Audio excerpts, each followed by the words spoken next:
Սերը կա, ընտանիքը կա, բայց մերձեցումը չկա։ Ինչ է տեղի ունենում, որ երբեմն հարաբերություններում սեռականությունը, մերձեցումը, ինտիմ հարաբերությունները նվազում են կամ անհավասարակշռ են դառնում։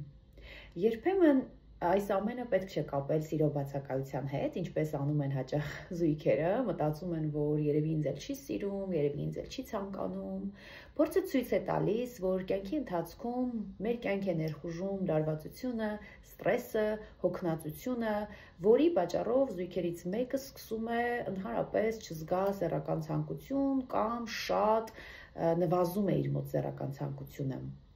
Եվ մյուս զույգի մոտ, ով ցանկություններ ունի, սպասում է այդ ինտիմ հարաբերության, այդ մերձեցմանը, գնում է միտք, ձևավորվում է մի համոզում, որ նա ինձ մենակ է թողել, նա իմ պահանջմունքները, իմ կարիքները չի գիտակցում, ինձ չի նկատում, իսկ մյուս զույգի մոտ ձևավորվում է մի համոզում, որ ինձանից պահանջում են մի բան, որ ես չեմ կարող տալ, ինձանից պահանջում են ավելին, քան ես կարող եմ տալ։ Եվ այսպես հոգեբանական ցավ է ձևավորվում զույգերի մոտ։ Էլ չասեմ, որ շատ ավելի վատ է, որ նրանք շատ հաճախ այս ամենի մասին չեն խոսում, անգամ չեն գիտակցում, ուղղակի այդ խզումը լինում է եւ նրանք օտարվում են, այսպես զայրույթ վիրավորանք են կուտակում, ագրեսիա են կուտակում իրար նկատմամբ եւ հաճախ չեն էլ արճակատվում են փաստի հետ, որ դա հենց նրանից է, որ իրենց մեջ այդ գրկախառնությունները, այդ ինտիմ հարաբերությունները նվազել են կամ ընդհանրապես հարաբերություններից դուրս են մղվել, որովհետև նաև հարաբերության նմանօրինակ ընթացքից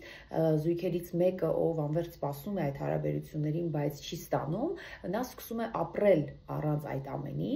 եւ քանի որ նա սովորում է այդ ամենին, զույգերից մեկը ցանկություն առհասարակ չունի կամ շատ քիչ է այդ ցանկությունը, իսկ մյուսը սովորում է ապրել առանց դրա, այդ սովորելու ճանապարհին զույգերի կյանքից ընդհանրապես կարող է դուրս մղվել այդ սեռական հարաբերությունների մշակույթը եւ ինչպես արդեն նշեցի, սերը կարող է լինել, ընտանիքը կարող է լինել ամեն բան շատ լավ է, բայց մերձեցումը չկա։ Այստեղ մենք պետք է իսկապես գիտակցենք, որ սեռական հարաբերությունները, ինտիմ հարաբերությունները դա պարզ մանրուք չի, դա պարզ հարաբերությունների ինչ-որ մի ոլորտ չի, որը կարող է լինել, կարող է չլինել, դա իրականում հոգեբանական հիմք հանդիսացող մի երևույթ է, որ անչափ կարևոր է, որ ցանկացած ընտանիքի հիմքում հետևողական լինեն եւ ուշադրություն դարձնեն, որ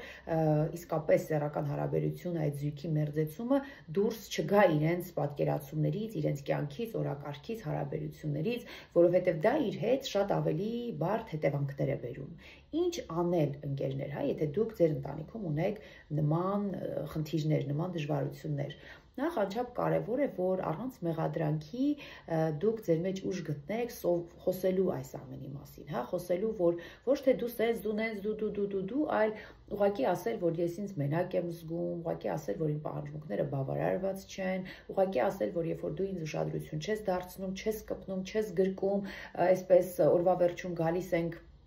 պատտվում հանգիստ քնում ես, չես էլ մտածում, որ կողքդ կին կար կամ կողքդ տղամարդ կար կամ անգամ տղամարդը ես ունեցել եմ այցելու, որ ասում էր Անի ջան, ես ամբողջ օրը կարամ, չգիտեմ, սպասեմ, որ ինքը, չգիտեմ, այս գործը վերջացնի, այն գործը վերջացնի, երեխեքի դասերը վերջացնի, վերջապես գա քնելու, որ ես իմ պահանջմունքները բավարարեմ, դրանից դու ինքը գալիս է, այսօր հոգնած եմ, այսօր գլուխս է ցավում, այսօր ամսեկաններս է ու արդյունքում էլի ոչինչ չի ստացվում։ Անգամ ես մի տղամարդու հետ էի աշխատում, որ ինքը սիրուհի ուներ, բայց ինքը իսկապես տառապում էր այդ փաստից, որ սիրուհի ունի, որովհետև ինքը ասում էր իմ կինը այնքան լավն է,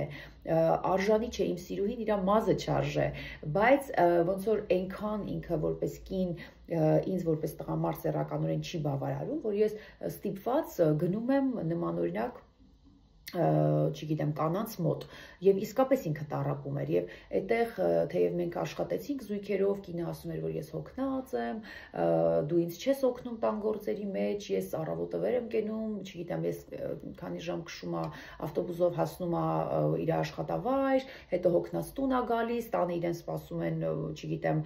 գործ, տուն, տեղ, ճաշ, լվացք, անգամ ինքը ասում էր, որ ես շատ հաճախ հաջորդ օրվա կերակուրը եւս պատրաստում եմ, որտեղ գիտեմ, որ երեխեքը 8-9 ժամ առանց ինձ են լինելու, դասից տուն են գալու եւ հետաքրքիր է որ ամուսինը կնոջից կարող էր ուզել ցանկանար սեռական հարաբերություններ, այնինչ կինը այնքան հոգնած էր մտնում անկողին, որ իսկապես այդ հոգնածության, լարվածության, օրվա ստրեսից հետո ինչ որ առումով իսկապես նորմալ է, որ նա չուզենա այդ սեռական ցանկությունները, այդ ցանկությունը առհասարակ չունենա։ Այսինքն ինչ անել, խոսել դրա մասին ընկերներ, բարձրաձայնել, այդ հարցը դնել քննարկման։ Տեսեք այդ պարագայում տղամարդն էր հենց եկել, հա, ով սիրուհի ուներ, կարող էր հանգիստ ինքը իր պահանջմունքները բավարարել, հանգիստ գնար տուն, բայց ինքը տառապում էր եւ ինքը իր ոտքով եկել էր թերապեի եւ ինքը իր ոտքով իր կնոջը ստիպելով բերել էր թերապեի, ասեմ որ կինը այդքան էլ ուրախ չէր որ այդ փաստով որ պետք է գա թերապեի, ամուսինն էր պնդում։ Ուրեմն խոսել։ Հաջորդ բանը շատ կարևոր է, որ մենք փորձենք մեր կյանքի կոնֆլիկտներին լուծում տալ, կոնֆլիկտները լուծել, որովհետև երբեմն այդ չլուծված կոնֆլիկտները բերում են նրան, որ իսկապես մեր մեջ այդ մերձեցումը տուժում է, սեռական հարաբերությունները տուժում են, որովհետև այդ լարվածություն, այդ ներքին պայքարների, ներքին կռիվների մեջ մենք այնքան ռեսուրս ենք ծախսում, որ արդեն այդ սիրո, գուրգուրանքի, հպման, այդ մերձեցման համար որևէ ռեսուրս չի լինում։ Նաև շատ կարևոր է, որ մենք կարողանանք միջև սեռական ակտը էմոցիոնալ մտերմություն ցուցաբերենք։ Այսինքն, միջև բուն սեքսին հասնելը մի պահ ձեզ հարց տվեք, արդյոք ձեր հարաբերություններում կան գրկախառնություններ, հպումներ, համբույրներ, թե դուք բազմոցի այս ծայրում եք նստում, մյուսը այն ծայրում է նստում, օրվա վերջում եք սպասում եք, որ պետք է մտնեք անկողին ու սեքսով զբաղվեք, այդպես չի լինում ընկերներ։ Պետք է դրան գալ, էմոցիոնալ, փոքրիկ այդ ներդրումներով պետք է պատրաստել զույգին, զուգընկերոջ այդ սեռականությանը։ Այսինքն փորձեք ձեր կյանքում շատացնել հպումները, գրկախառնությունները, հետևից գրկեք, նստած եք բազմոցին, ձեռքը գցեք ուսին, գործ է անում, թուշը համբուրեք, տուն եք մտնում, համբուրեք, այսինքն այդ էմոցիոնալ մտերմության զարգացումը կարող է նպաստել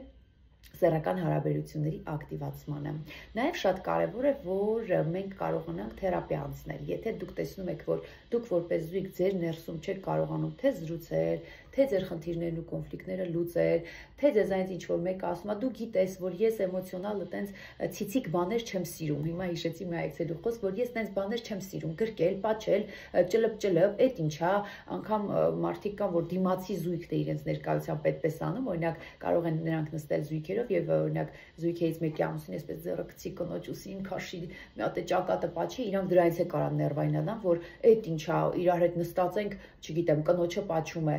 այսինքն համ իրանք այդպես անող չեն, համ էլ իրանք ներվայնանում են, որ ուրիշներն են դա անում,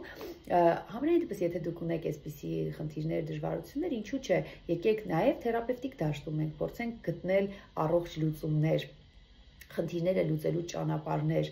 որովհետև իսկապես անգամ եթե հիմա ինձ կլսեն մարդիկ, ովքեր հոգևոր կյանքի մեջ են, աստվածապաշտության ընթացքի մեջ են եւ այսպես սեռականությունը համարում են պիղծ մի բան, որտեվ ես օրինակ հիշեցի հիմա մի այցելուի, մի աղջկա, որ ինքը ամուսնացել էր, շատ ակտիվ սեռական ցանկություններ ուներ, բայց ամուսինը ընդհանրապես ամիսներով կարող էր իր կողմ չնայել եւ կնոջ մոտ կար համոզում, որ եթե ես նախաձեռնում եմ սեռական ակտ, եթե ես իմ ամուսնուն ասում եմ, որ ես նման բանի կարիք ունեմ, ես կարծես ինձ զգում եմ այսպես փչացած, անբարոյական կողմի կնոջ կարգավիճակում, որ ես նման բան եմ անում։ Ես աշխատել եմ մի ընտանիքի հետ, որ նրանք շատ երկար տարիներ երեխա չէին ունենում, որովհետև կնոջ մոտ կար վագինիզմ եւ նրանք իդեպ շրջապատի բոլոր մտերիմներին իրենք ասել էին, որ ուղղակի մենք խնդիրներ ունենք, չէին ասել, որ մինչ օրս աղջիկը կույս է։ Եվ նրանք չէին գնացել սեքսապաթոլոգի մոտ, չգիտեմ, մասնագիտական հետազոտություն չէին անցել եւ երբ որ արդեն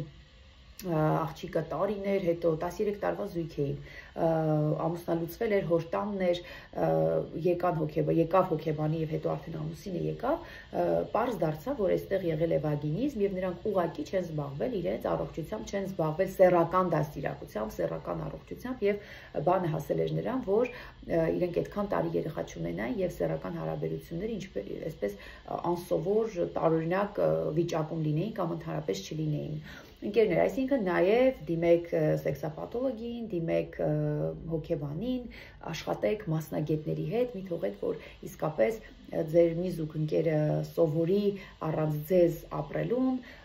մի դուք ինքներդ այսպես մնացեք այդ համոզման վրա, որ ինձանից շատ բան են պահանջում, ինձանից պահանջում են մի բան, որը ես չեմ կարող տալ, եկեք միջև այդ համոզումները մեր մեջ ամրապնդելը, որ մի զույգը կարա մտածի, որ ինձ չեն նկատում, ինձ մենակ են թողում, իմ պահանջմունքները կարևոր չեն, միջև այդ համոզումները եկեք իսկապես գրագետ լինենք, զրուցենք, դիմենք մասնագետի օգնությանը, փորձենք ինչու ոչ հանգստի ոլորտում ներդրումներ կատարել, որտեղ ես այսօր ավելի շատ խոսում եմ իմ նյութի մեջ այն մասին, որ երբեմն այդ սեռական ցանկությունը նվազում է, որովհետև զույգերը հոգնած են, լարված են, ստրեսային հոգեվիճակներ շատ են ունենում, եկեք նաև հանգստի ոլորտում ներդրում անենք, եթե գիտենք, որ դա օգնելու է, որ այդ մերձեցումը ձեր կյանքում բարելավվի, այդ ինտիմ հարաբերությունները վերականգնվեն, ավելի առողջ դառնան, ինչու ոչ հանգստի ներդրում կարող եք նաև անել։ Այնպես որ ես սպասում եմ ձեր նամակներին, ձեր զանգերին, կարող եք դիմել մեզ զանգահարելով 095 51 44 54 հեռախոսահամարով, մեր կենտրոնը Բաղրամյան 18-ում է, ես այստեղ եմ ձեզ համար եւ մենք միասին կարող ենք մասնավոր ձեր դեպքը վերլուծել, աշխատել ձեր զույգի հետ եւ այն ընտանիքներում, որտեղ ինչպես արդեն նշեցի, սերը կա, գեղեցիկ ընտանիքը կա, բայց մերձեցումը չկա, այդ